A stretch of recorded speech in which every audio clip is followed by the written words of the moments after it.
L'actu sur le web de tous les mercredis, c'est en compagnie de Balima Bourema. Balima, bonsoir. Bonsoir Aminatou Yaya Maïga. Bonsoir chers téléspectateurs. Bienvenue à ce numéro d'actu sur le web de ce mercredi 20 décembre 2023.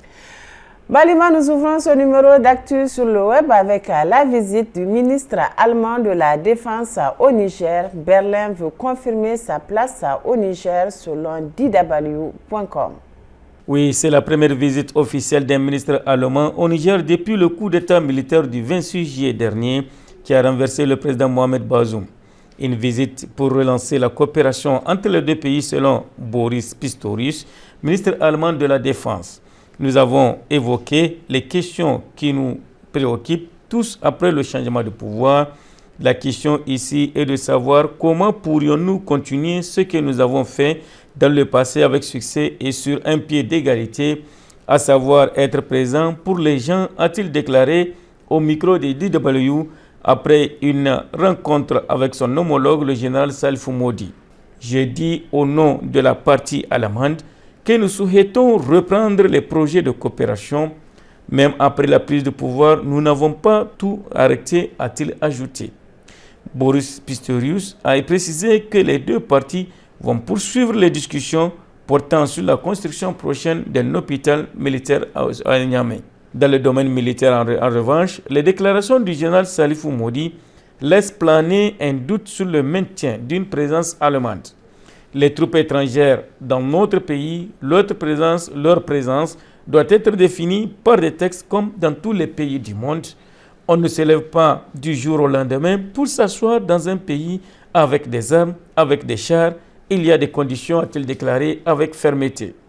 Dans ce cas, nous allons voir avec les Allemands des nouvelles conditions, les nouvelles dispositions à prendre. Dans tous les cas, ce qu'il faut retenir, c'est que le stationnement des troupes étrangères au Niger va être désormais soumis à l'appréciation des Nigériens. Boris Pistorius a rendu visite à la centaine de soldats allemands encore présents sur la base aérienne de Niamey. L'avenir de cette base militaire n'est pas clair et Berlin n'a pas précisé si les soldats allaient rester au Niger.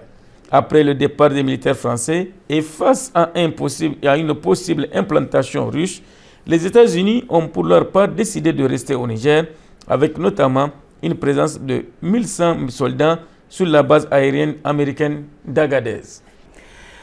Pendant ce temps, EcoDuNiger.com nous apprend qu'environ plus de 400 soldats américains ont aussi quitté le Niger. Alors que tous les yeux sont tournés vers le retrait des troupes françaises, il semblerait que ces derniers ne seraient pas les seuls à quitter le pays selon les EcoDuNiger.com. C'est ce qui laisse penser un courrier adressé au Congrès la semaine dernière par le président Joe Biden qui a indiqué qu'environ 648 militaires américains étaient actuellement déployés au Niger. Avant le repositionnement des troupes en septembre dans la région d'Agadez, il y avait 1100 soldats actifs dans le pays. Ces troupes comprenaient des instructeurs militaires qui accompagnaient les forces nigériennes dans leur lutte contre le terrorisme ainsi que des forces spéciales qui assistaient ces derniers au combat. La baisse de ce chiffre à 648 montre que les États-Unis ne sont pas totalement déployés dans la région d'Agadez où ils disposent toutefois d'une base militaire importante. De toute évidence, poursuit le site Les Échos du Niger, ce retrait serait volontaire et n'aurait pas fait suite à une demande des autorités du CNSP qui semble pour le moment ménager les États-Unis. Même si la société civile nigérienne demande le départ de toutes les bases militaires étrangères, la rue nigérienne ne semble pas considérer que la présence des forces américaines dans le pays constitue une menace. Il faut tout de même souligner que cette baisse des effectifs coïncide avec les demandes répétées d'une partie du camp républicain qui exige un retrait total des militaires américains déployés au Niger. Ces derniers indiquent que le Congrès n'a pas donné son aval à ce déploiement et que les États-Unis ne sont pas en guerre avec le Niger pour y déployer des troupes. Au mois d'octobre, une résolution déposée en ce sens avait été rejetée. Les élus américains craignent qu'un retrait du Niger permette à la Russie de se déployer dans le pays. Nous restons avec les Américains où ANP.NE annonce que le Premier ministre s'est entretenu avec des experts américains. Le Premier ministre nigérien Lamine Ali Mohamed Zen a échangé par visioconférence dans l'après-midi d'hier mardi 19 décembre 2023 avec un groupe d'experts américains du programme africain du Centre international des études stratégiques sur la situation sociopolitique de notre pays. Ces échanges avec les deux experts américains, Cameron Hudson et Muvamba Fezo Dizolele, ont porté sur les perspectives visées par l'État du Niger après les événements du 26 juillet 2023. Ainsi, les sujets tels que la manière dont le pays gère cette situation sociopolitique actuelle, la stratégie du gouvernement à stabiliser l'économie et la possibilité d'un retour à la démocratie ont été évoqués au cours des discussions. Notons que ce groupe d'experts a pour rôle de faire des études stratégiques sur la politique américaine en Afrique afin de rendre des comptes et faire des propositions au gouvernement américain. Enfin, Balima, terminons avec cette triste nouvelle où actuniger.com nous apprend que 14 personnes ont perdu la vie suite à l'incendie du principal dépôt de carburant de Conakry.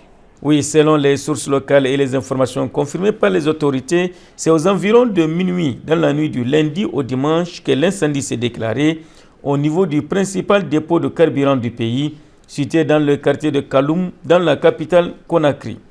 Des détonations ont suivi et un immense feu s'est propagé sur le site qui est érigé par la Société guinéenne de pétrole et qui alimente tous les pays en carburant. Le dépôt est également situé dans la presqu'île de Conakry, le quartier de Kaloum qui abrite les principales administrations du pays, notamment les ministères, les banques ainsi que les ambassades. Malgré la mobilisation des forces de sécurité, notamment les sapeurs-pompiers et des volontaires, l'incendie a pris plusieurs heures avant d'être circonscrit hier, c'est-à-dire le lundi en milieu de journée. L'explosion a occasionné des morts, des blessés ainsi que d'importants dégâts matériels dans la zone. Des médias locaux ont rapporté que des bâtiments de la Fédération guinéenne de football, le tribunal où se tient le procès du massacre du 28 septembre et plusieurs bâtiments gouvernementaux ont été touchés. Des immeubles et des habitations situées dans le quartier ont été également soufflés par les déflagrations suite à l'explosion, amplifiant la psychose chez les populations riveraines.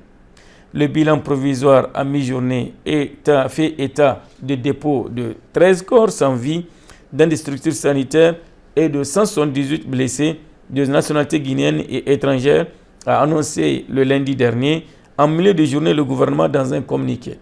Selon la même source, la prise en charge des victimes a permis à 89 blessés de regagner leur famille. Balima Bourema, merci. À la semaine prochaine, Inch'Allah. Merci aussi à vous, Aminatou Yaya Maïga. Merci à vous aussi, chers téléspectateurs, et à la semaine prochaine, Inch'Allah.